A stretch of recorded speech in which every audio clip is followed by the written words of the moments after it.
the business side. I know you had mentioned that that's not necessarily your forte, but you like working with people and obviously dealing with the staff. It's been interesting because I've met a number of your staff now. They're all fantastic. And I've actually heard multiple of them say, not because I was prying by any means, but how much they actually really enjoy working there. And a lot of them prior to your clinic have kind of bounced around and said like a lot of these places are not necessarily the most enjoyable places to work because of the owners, because of the, it's always from the top down. It's always leadership down. So what is your leadership style? Like, how are you making that work? I like to empower people to do what they want to do. And our business has grown really quickly, and that is because of the good people we have on our team. So I think it's identifying what motivates people and what parts of their job make them happy. And as we've grown, pushing them in that direction. And I think they find that satisfying. And also, there's a balance. We have more hands-off leadership style, and we're watching from afar, making sure that things are getting done. But once someone is trained and they know what they're doing, they don't need to be micromanaged every second. We can't do that either anymore with the rate that we've grown. And the people who are already there are so good. We're confident that they will train the new people better. And so I think if you treat people with respect and you help them find what they like to do, then they'll grow with you. And that's our goal for the clinic, is that we'll grow together and we'll have the same team, 10 years from now. Well, why do you think, and maybe it's because of the industry, like obviously a couple of years ago prior to interest rates going up, most real estate agents could kind of ride the wave of the market, right? So you could just sell a handful of homes at great prices, right, and not do, the insane amount of work that's truly required to run a very successful real estate business, which now people are seeing now in a recession because those agents who didn't really learn the foundational skills are like, oh no one's doing deals, we're stuck. Right.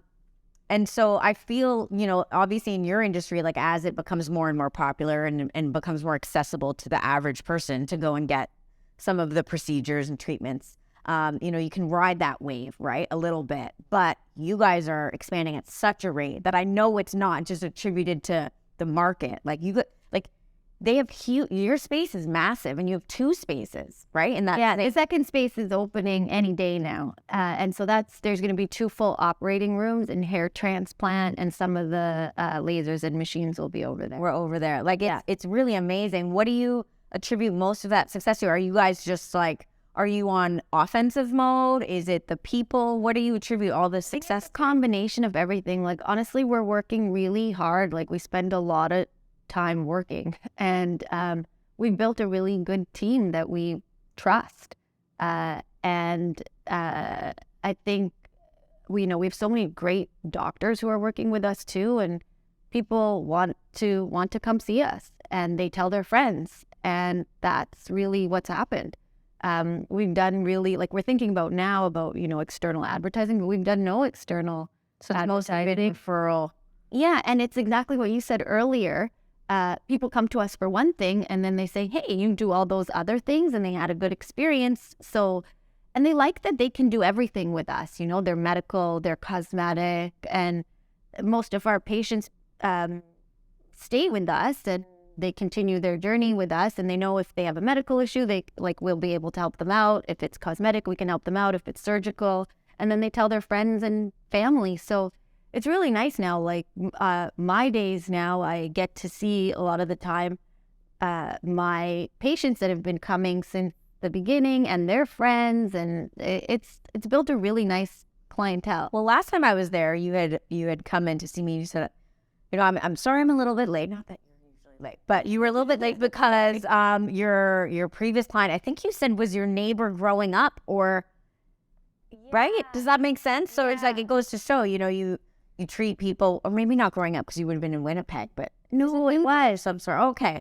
well, lots of my neighbors come see me. I think that day it was my friends, one of my friends growing up, their mother who had recently moved to Toronto. Yeah. And she was going through a hard time. Yeah. It's interesting because I think so often, and I feel this way in what I do too, you know, people think, well, it's real estate, it's superficial. Yeah. And half of what you do is probably therapy. And yeah, same with and that's what I'm saying, because the way you came in, yeah, the emotional toll I could tell that you were bringing with you from that meeting.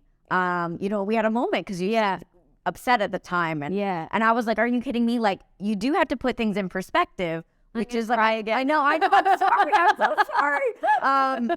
You know, you have to put things in perspective where it's like, yeah, I get that what we do on the surface sometimes doesn't seem important, but I'm dealing with people's, you know, their houses, their memories, and what changes that they've had that have led them to have to move now. I'm going through that with my parents now too, because they're looking to leave Winnipeg and have a place here, and it's very hard for them. That's the house they've lived in for forever, in your childhood home. Yeah, there's a lot of baggage people carry, and I actually think oftentimes when you work in things that are more helping the exterior, in so many ways, you're really helping the inside. Well, because people start to feel comfortable. You talk about something that's not threatening, and then they like that, and then they feel they open up, and that's been nice. Like, I've seen like my patients go through a lot of different phases of life and tragedies and successes and